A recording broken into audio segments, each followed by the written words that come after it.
Já o São Paulo ainda pode trazer reforços. Falo também sobre o São Paulo, que estabeleceu um prazo para o pagamento do transfer ban que impede o tricolor de registrar Domingos Duarte. Novidade importante também sobre o futuro de Casemiro. Isso sem falar nas últimas de mercado, bastidores, finanças e muito mais.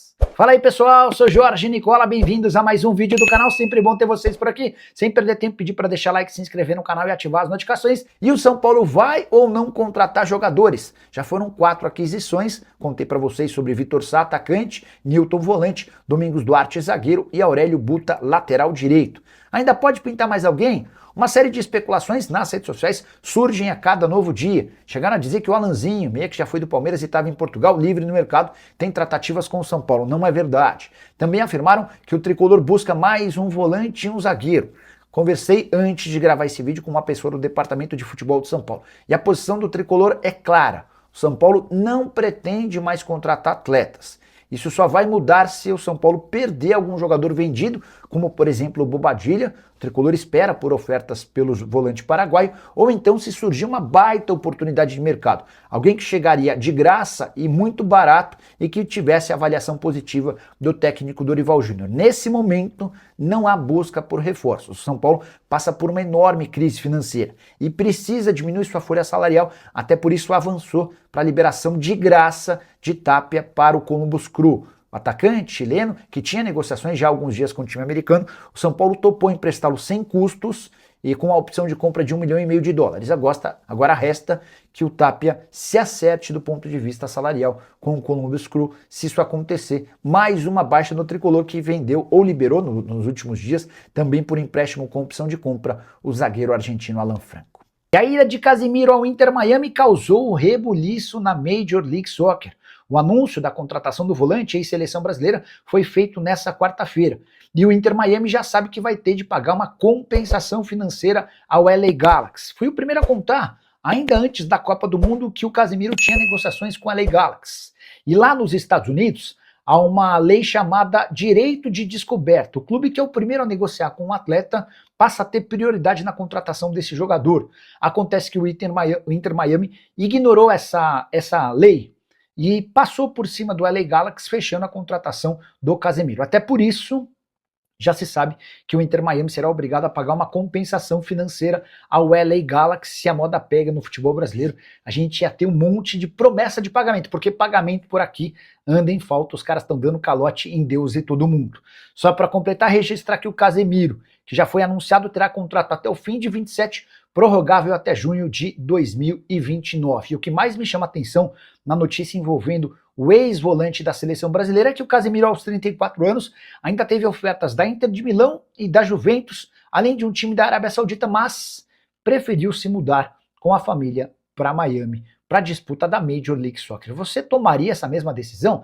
Você tem Inter de Milão, Juventus e Inter Miami. Onde é que você jogaria? E eu confesso que eu tomaria qualquer decisão envolvendo os clubes italianos antes de pensar em ir para a Major League Soccer. E o São Paulo estabeleceu prazo para derrubar o transfer ban, que foi aplicado pela FIFA no tricolor nessa terça-feira e que o impede de registrar novos atletas. Uma lembrança importante, São Paulo tem 4 reforços nessa janela. 3 foram inscritos, mas Domingos Duarte, o único que chega com potencial e com condição de brigar pela titularidade logo de cara, não foi inscrito. Houve uma demora na regularização do processo, até por conta do fato de o cara ser português. Houve a necessidade da chegada de documentos, de todo um trâmite burocrático, e não houve tempo para o São Paulo inscrever o Domingos Duarte antes da aplicação desse transfer ban ou a proibição de inscrição de atletas. Os outros 3, Aurélio Buta, lateral direito, angolano, Nilton, volante que pertencia ao Botafogo, e Vitor Sá, outro brasileiro que estava no Krasnodar. Esses já tiveram os nomes divulgados no boletim informativo diário. Pois bem, São Paulo promete quitar ou acertar essa dívida que tem em relação a Lazio pelo Marcos Antônio até domingo. A dívida gira na casa dos R$6,1 milhões. Resta saber de onde a Rimacis, presidente do tricolor, vai conseguir tal grana. A enorme dificuldade financeira pelos lados do Morumbi. De qualquer forma, a promessa foi feita e a gente vai estar aqui para acompanhar se ela se cumpre ou não. Se o São Paulo conseguir derrubar esse transfer ban e fizer o pagamento a Lazio até domingo, achei domingo prazo esquisito também, né? em relação aos bancos, você vai fazer a transferência de 6 milhões no domingo, enfim, se houver esse pagamento pelo menos até segunda-feira, o São Paulo na próxima semana consegue registrar Domingos Duarte, que já fica à disposição do técnico Dorival Júnior. Nicola, boa noite. Algum goleiro se destacou na Copa que dá para o São Paulo? O LCG Macedo, São Paulo não pensa em contratar goleiro. Pelo contrário, o São Paulo está liberando o Yang. E aí eu vou até trazer uma informação de bastidor. O Yang vai para Portugal para jogar no Portimonense, tendo seus salários pagos pelos próximos 6 meses só pelo tricolor, tá? O Yang se cansou da condição de terceiro reserva. O Coronel, que havia saído do futebol americano, foi contratado pelo São Paulo. Ele, inclusive, tem proposta para voltar para lá, mas decidiu permanecer. O Luciano Olímpio está por aqui. O Nereu Fernandes, é verdade que a Portuguesa teve um jogador que se chamava Hollywood. Mas não era assim que se escrevia, Nereu. Era Oleude, O-L-E-U-D-E. Era o capitão, que depois jogou no São Paulo, certamente vocês vão se lembrar dele. O Zé Gordo está escrevendo que essa diretoria de São Paulo é um bando de vagabundo corrupto. Eita. O Severino Costa completa essa diretoria de São Paulo, só não tem vergonha na cara, contratando jogadores sofrendo transfer ban, tem que tomar vergonha na cara, contratar jogador quando tem dívida para pagar. Eu concordo com o Severino. Para que contratar um Newton com a promessa de pagar 18 milhões de reais ao Botafogo? O Newton é um volante de 26 anos de idade, que não saiu do banco de reservas em jogos do Botafogo em 12 oportunidades nesse ano. Enfim. O convidado Wells, São Paulo está feio na foto, você é louco. Pois é, trazer uma rápida explicação sobre o momento do São Paulo, né? O Tricolor está atrasando direitos de imagem, houve inclusive uma cobrança forte dos atletas nos últimos dias. São Paulo tem pendências com luva é o prêmio pela assinatura do contrato, e deve comissão para praticamente todos os empresários. É também por conta de todas essas dívidas que o São Paulo justificou a reintegração do Arboleda. Havia um pedido do Dorival para que o Arboleda fosse reintegrado, o Arboleda voltou um dia antes de completar os 30 dias que permitiriam ao São Paulo a rescisão de forma unilateral, por justa causa, e aí pela falta de propostas os caras acabaram reintegrando o Arboleda. Vale a lembrança de que na negociação com o Caleri, um dos fatores que emperram as tratativas é uma dívida que o São Paulo tem com o Caleri, que hoje gira na casa dos 7 milhões de reais, tá? Então tudo isso vai pesando e vai atrapalhando as tratativas do São Paulo para tentar melhorar seu elenco, ou enfim, ou para pelo menos manter os seus principais atletas. Vamos para a próxima pergunta, dúvida e sugestão. O que vocês querem saber? Estamos ao vivo. Só não esquece de deixar o like, super importante para que a gente chegue para mais pessoas, tá bom? É até bom eles ficarem com o transfer ban para não trazerem bagres em fim de carreira. O Zé Gordo está falando sobre o São Paulo, eu vou lembrar de uma frase do ano passado. No ano passado eu participei praticamente o ano inteiro do programa do Benja lá no SBT, né? Era o SBT Arena. O Arena SBT, que entrava ao ar sempre às quartas-feiras depois da rodada. A gente entrava 11h50, meia-noite, né? E aí o Corinthians teve boa parte do ano passado o transfer ban contra si. E aí aquela preocupação do time brigando para não cair, será que ia cair, será que não ia? E o Ben já falava assim, a melhor coisa que aconteceu ao Corinthians foi esse transfer ban. Pelo menos a gente tem a certeza de que o Corinthians não vai contratar mal. Eu falava, você tá louco, Benja, você tá maluco. Como é que você fala isso? Cara, e o tempo passou e essa frase acabou se mostrando correta. Porque não fosse por isso, o Corinthians teria contratado um monte de bagre, como os caras fazem com frequência, né? Nicola, boa noite. Deus abençoe você e sua família, o mesmo para você, meu amigo. Qual a situação do Bobadilha? Vai para onde?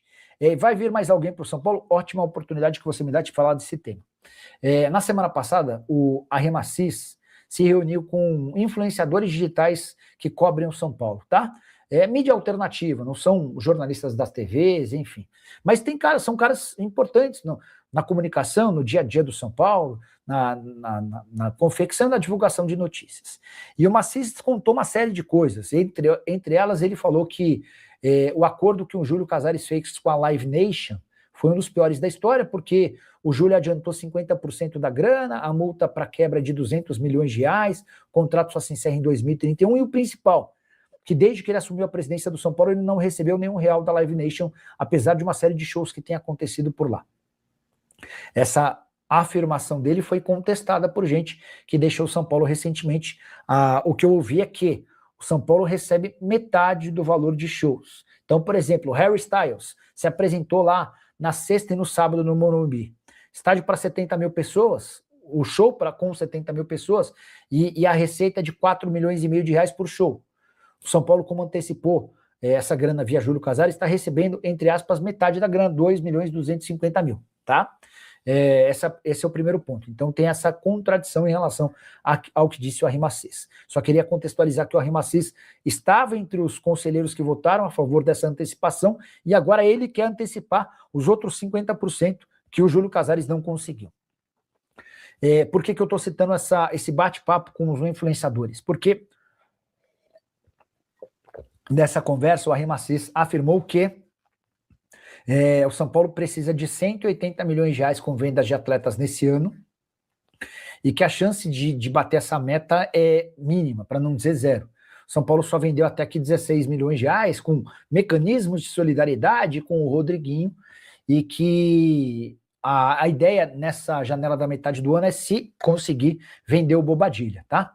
O Bobadilla está avaliado em 10, 11 milhões de euros, não muito mais do que isso. Então, esse é o primeiro ponto. O São Paulo já imagina que não vai conseguir bater os 180 milhões projetados com venda de atletas no balanço desse ano, e se não bater, já sabe que vai tomar um prejuízo gigante, a dívida vai aumentar, aquela coisa toda. Sobre o Bobadilla, para responder a tua pergunta. Na semana passada, uma dessas contas que cobre o São Paulo afirmou que o São Paulo recusou 10 milhões de euros do Zenit e estava pedindo 20 milhões de euros, e que o Bobadilla ainda estava na mira do Borussia Dortmund e do Crystal Palace. Eu não tenho fonte no Borussia Dortmund nem no Crystal Palace, mas desconfiei da notícia, especialmente depois que se falou que o São Paulo recusou 10 milhões de euros e pediu 20 pelo Bobadilla. O que eu fiz? Entrei em contato com um brasileiro que trabalha no Zenit. Esse cara, inclusive, tem papel importante na busca por reforços brasileiros, porque é um cara de mercado, é um cara que conhece os jogadores, que conhece os empresários, que consegue ouvir outras opiniões antes do Zenit investir na contratação de atletas. Aí eu mandei mensagem para essa pessoa, falei, é verdade que vocês procuraram o São Paulo e ofereceram 10 milhões de euros no Bobadilla? A resposta foi, Nicola, nunca discutimos o nome do Bobadilla aqui no Zenit, tá? Então, assim, o Bobadilla foi escolhido pela diretoria do São Paulo para ser vendido nessa metade do ano. Existia a expectativa de que ele fosse para a Copa e se valorizasse por lá. Não aconteceu, ele não conseguiu essa valorização. E agora o São Paulo está aguardando por propostas. A ideia em relação ao Marcos Antônio é que o Marcos Antônio fique, apesar do interesse do Flamengo, que já é antigo. Severino Costa, melhor jogador que o São Paulo contratou até agora, não deu tempo de inscrever antes do transfer ban. É importante registrar o que o Severino Costa está falando, está chegando agora. O São Paulo hoje tomou um transfer ban por conta do não pagamento da primeira parcela da compra do Marcos Antônio, cerca de 6 milhões e 100 mil reais, tá? E o São Paulo fez 4 contratações, o Aurélio Buta, o Vitor Sá e o Vitor Sá e também o Newton, o grande Newton, foram registrados, inclusive já tiveram o nome publicado no BID, o Boletim Informativo Diário. O Domingos Duarte, que é de fato talvez o reforço mais interessante, ainda não deu tempo do nome dele aparecer.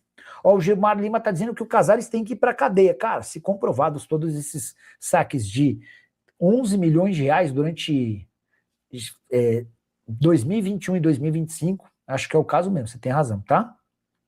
Fala família, beleza? Chegamos aí com mais um giro de notícias exclusivos e atualizado do maior clube brasileiro. Claro que a gente tá falando realmente do São Paulo. Deixem no comentário a sua opinião, não esqueça de sentar o dedo no like. Um grande abraço e até o próximo vídeo.